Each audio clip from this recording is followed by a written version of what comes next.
everybody? And sorry for the delay. I have a lot of stuff busy, and I've been a little bit unmotivated, but I am officially back. This time with another review on the final figure of this Monsterverse type of month, which is a bit delayed. This is going to be the review on the SH Monsterarts Mechagodzilla from Godzilla vs. Kong. This is from SH Monsterarts, by the way.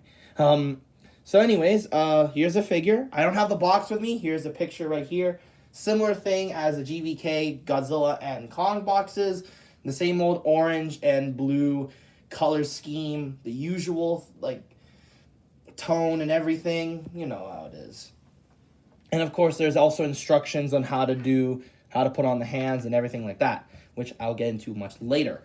Now, this figure. Yeah, there's going to be a lot I'm going to say. So, there's a lot to say, and there's a lot of good and a lot of bad things to say. That's all I could say. How many times I said say. But, is this figure worth it? Especially for the price point that this figure goes for. I think it's like more than $200. And that's pretty hefty of a price point. So, should you get this or should you get the bootleg, which is probably of a little bit of a better quality, not as good as the Kong and Godzilla bootlegs, but maybe of a better quality. So, but in general, should you get this figure? Well, I'll tell you right now in this video. Let's start off with the painting and the sculpting of this figure. Now, the sculpting is impressive. You could argue it's definitely like the CGI model. Very intricate and very detailed. But the paint? No. This is not premium quality, Bandai. This is very bad quality. Starting with the head. Now, the head is very nicely detailed. I love the sculpting here of the lines and everything they did here. I love the fact we see his red eye. Maybe it could have been added a little tiny white dot to signify, the look in the movie. But other than that, it's pretty good. The overall detail is just impressive. I love the little teeth.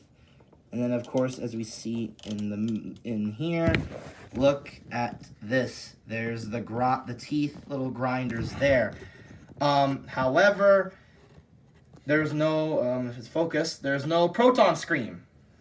There's no proton scream, it's just a black hole. So there's that. But I like the fact it's painted here. But there's no shading at all. No shading on the figure, which is a bit disappointing considering the price point. And in the movie, he was very, very dirty. It was like not even silver. It was almost like black. Like borderline black. So, and then moving on with the arms, very, very nice looking.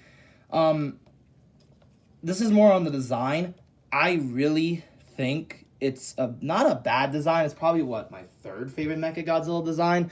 My favorite is the Showa, then Kiryu, and then, of course, this guy. So, how they did it, I really love what they did here with the detailing on the arms. Looks very, very intricate, very, very unique. You could even kind of see the little saws. You could faintly see the little saws on the hands, which is also really nice. A lot of gear detail and everything like that.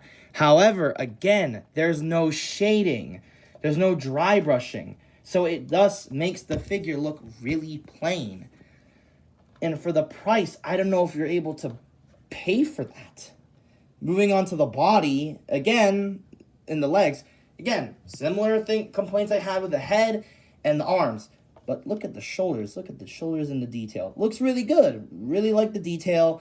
And I'll move on to features later. But it looks really nice. And you can even see the subtle red on the dorsal plates. But moving on to the body, again, very nicely detailed and very nicely sculpted. But again, it comes down to the fact that the paint is off. And I don't know if you could see it on camera, it's almost a different shade. And then, of course, there's the Pistons, which not only don't really work fundamentally in articulation, I feel like they could have been worked on. I also feel like they're just, I don't know. It's a cool idea, but it just gets in so much of the way of posing, but that's for another topic. I like, again, the detail, the grooves, everything here. And yes, there is metal. There's metal on the feet, there's metal on the kneecaps, and there's metal in the chest. But is that worth the price of admission? I don't think so. Again, there's the Pistons, there's the details on the arms. It also looks like it could kind of transform because of the wheels, but this looks like wheels, even though it's probably just other things. And hey, there's a label there. Again, Pistons, and there's some gray detailing here. But that could just be my eyes deceiving me, and this could be just regular metal. And then, of course, the feet, very nicely detailed and sculpted. But again, the paint is not that impressive. It's just plain old silver. And speaking of the body, not only it's not that dark, well, it's not darkly shaded. In the movie, which I'll show pictures right here, Mechagodzilla was glowing red almost all the time. It's not just these tiny little dorsal plates, but also the body, the neck, mainly the body and the neck. And I think some other parts of the design as well, but it shouldn't be like that. Also, there's the thrusters, which I wish these could move as well. I wish these could move, but then again, it would have been a little bit more fragile than it already is. Look at the details on the dorsal, on the spines, very thin. Love the red coming through.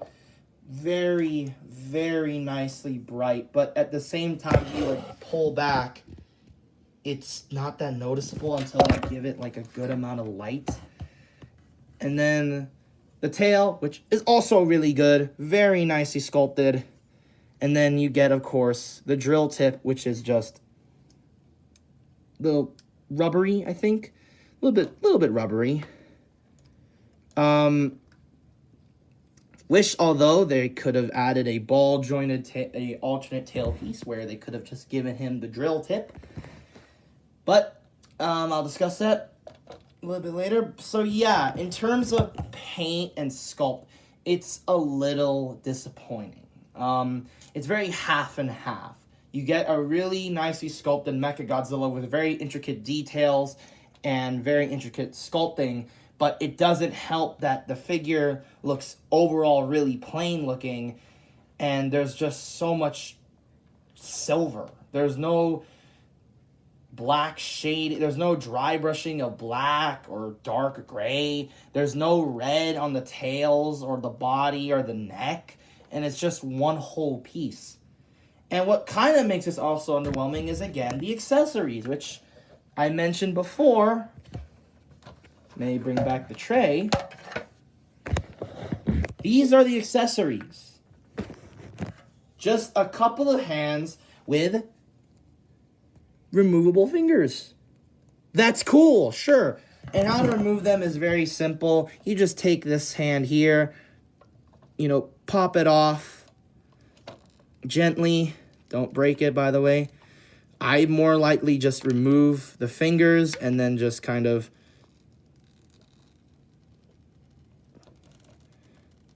pop it off. I have to go off camera for this. Yeah.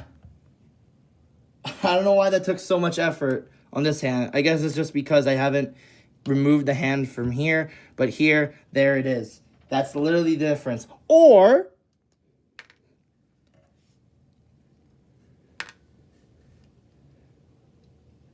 whoop-de-doo.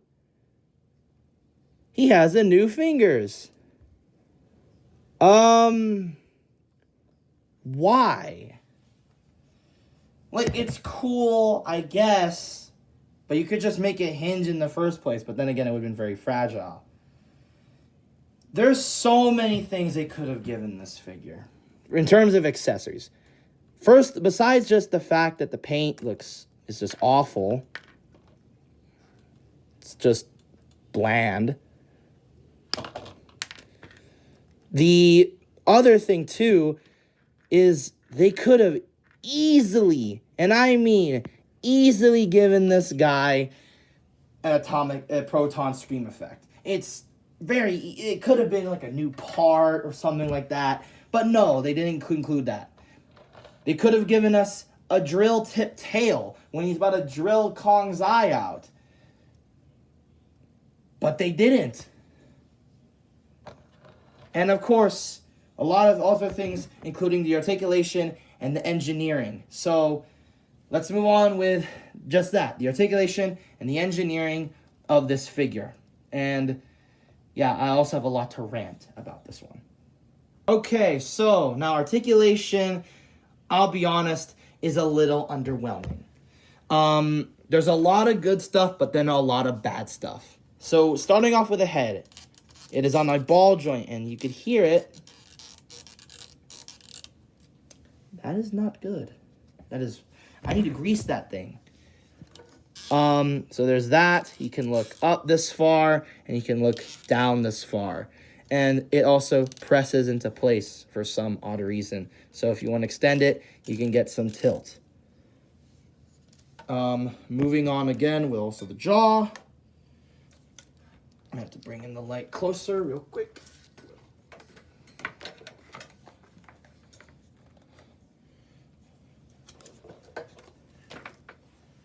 For better articulation, he has jaw articulation right there, just a simple hinge. And then he has a swivel in the neck, and then a ball joint at the base of the neck. So you could rotate and fully look to the left or to the right, or look fully down, or look fully up. Moving on to the arms, there is a 360, but be a little careful because of these dang shoulder pads. And I forgot to mention this, there is cool little things here. Woo, he has missiles. That's cool, but I don't know if that's worth it, the price. And oh yeah, I'll move on to the body later, but yeah, this thing is on hinges, which I don't know if you noticed that. I don't know about that. Only a single jointed elbow and a ball jointed at the wrist, as you saw when I removed the hand. No torso articulation, which, as what Jobby the Hong said, there was a few scenes where you get to see this guy twisting his body. So the fact they didn't do that is a bit of a shame. He has missiles that come out, but they're very unnoticeable. Okay, not really, but they're a little bit too tedious. And then moving on with the legs. I hate this. Because you could technically, because in the instruction manual, they said you could remove this. So with the Pistons, they kind of limit it up, and then they kind of limit it back. With removing these Pistons, which are also on ball joints, you could get more, like a thigh swivel and everything. But honestly, I heard a lot of problems with this, including it breaking, so I'm not risking it. And also, for some reason, these are hinged, which I don't get why. So yeah, there's a thigh swivel, there's a deep bend, and then there's these little flaps here to give more articulation for the feet, which is very nice. The fact that they put so much care to the feet and not to the legs is kind of sad. And then moving on to the tail, which again is another factor prone to breaking. I heard a lot of complaints of this thing breaking as well when posing. So it has a lot of ball joints. I don't know how many exactly, but I'll probably edit it in post. But it is very well segmented. Like, look at that. But at the same time, it also comes off as a risk because it could break. So you have to kind of elevate it off the ground and be very careful of how you pose him. So, posability, again, very underwhelming. You could get some cool poses, and I'll show that in the photo shoot. But it's just, you could get a cool pose. As you saw in the intro, this guy was in a cool looking pose. But at the same time, despite all that, this guy is also just ridiculously flawed. It feels fragile. And, excuse me, usually I don't feel that with any other Monsterarts figure. I don't feel that with GMK, maybe with the dorsal plates, but other than that, I don't feel that with GMK. I don't feel that with Godzilla, with 2019, 2021, any of the other figures. I don't feel that with Rebirth. I don't feel that with any of the others except this one. The only other figure that can kind of come close to this is the Kong figure. But then, if you do it correctly, you could have a lot of fun. This ain't fun. This feels like it could break. So, yeah, now let's move on to the size comparison. Size comparisons. This guy almost stands at almost 7.5 feet. Or 7.5 inches. Sorry, not feet. Sorry. And so, yeah, he's a pretty big boy. Now, for other comparisons, he is compared to the SH Monsterarts Godzilla 2019 figure, which is a substitute for my 2021. And the SH Monsterarts Kong from the exclusive version. So they scale really well, although for another better comparison, here, and I've been wanting to do this for a long time, here is SH Monsterarts Mechagodzilla compared to a Haya Toys Godzilla, specifically the Godzilla 2021 Heat Ray version. This is the translucent version. So, but yeah, I think this is a much better scale than with this guy. But overall, he scales really well, which obviously Mechagodzilla in the movie was really massive. He was tall. I don't know what's his official height, so I'll put it up on screen. But he is a big boy. He is, I think, like the tallest Mechagodzilla we've seen in film. So, yeah, now let's move on to my final thoughts. Overall, is this figure worth buying? I don't know about that. There's a lot of things I could say in terms of how kind of disappointing it is, but let's start off with the positives. The sculpting is great. It's very good. I'm not denying that. It's almost accurate. Almost.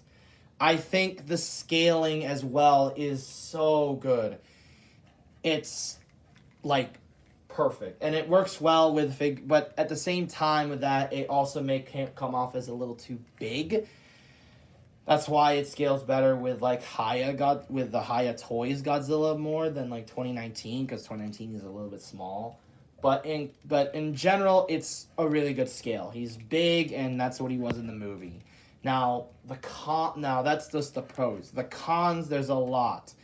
First of all, the painting, the sculpting is great, but it doesn't help that the paint isn't there. It's just gone. There's no shading, there's no red paint on the body, or on the tail or on the neck or anything. There's no dry brushing, so he just looks completely plain. He looks dull. He looks uninteresting. Another thing too as well is the articulation. There's no torso articulation, and comes off as a bit rigid at times. And may I also mention as well the quality control that could be on your figure. I'm scared that this hand peg is probably going to break when removing the hands.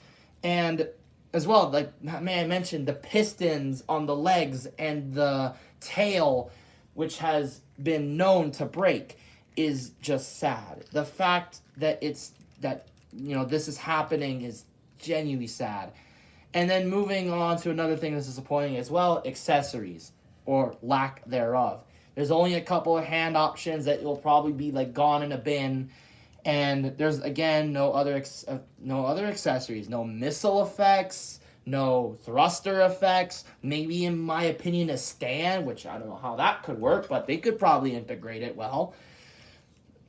No proton scream, no drill tip tail. It's just bare bones. There's no accessories. There's no anything. And it doesn't help that the price was what, $160? This thing isn't that big. Not that big. This thing is not worth it. Not worth that price.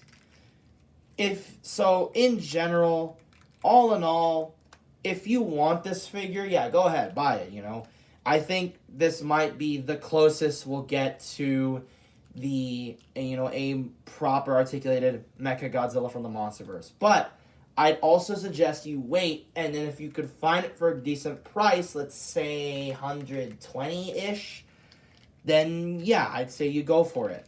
Don't pay like $200 or more, because this figure is not worth that price. And also, I also suggest other options. You can either, get the Bandai Movie Monsters as a placeholder, or even better, wait for Haya to eventually make their own Mechagodzilla, which hopefully that goes well, and hopefully that means I can probably get rid of this guy. I don't know. I don't think he's a bad figure. Again, I don't think he's bad. I think there's just a lot of things that could have been improved. Maybe if Tamashii makes, say, like a atomic proton screen blast variant, then maybe there will be something. But until then, this is all we have of Monsterverse Mechagodzilla. So overall, I give him like a solid 6 out of 10. I wouldn't jump on the gun for it. I wouldn't buy it right away.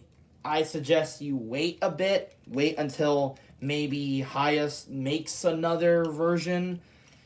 And if you could find one for a decent price, go ahead and buy it. But don't pay full price for it. This thing is not worth that much. It's not worth like hundreds or more.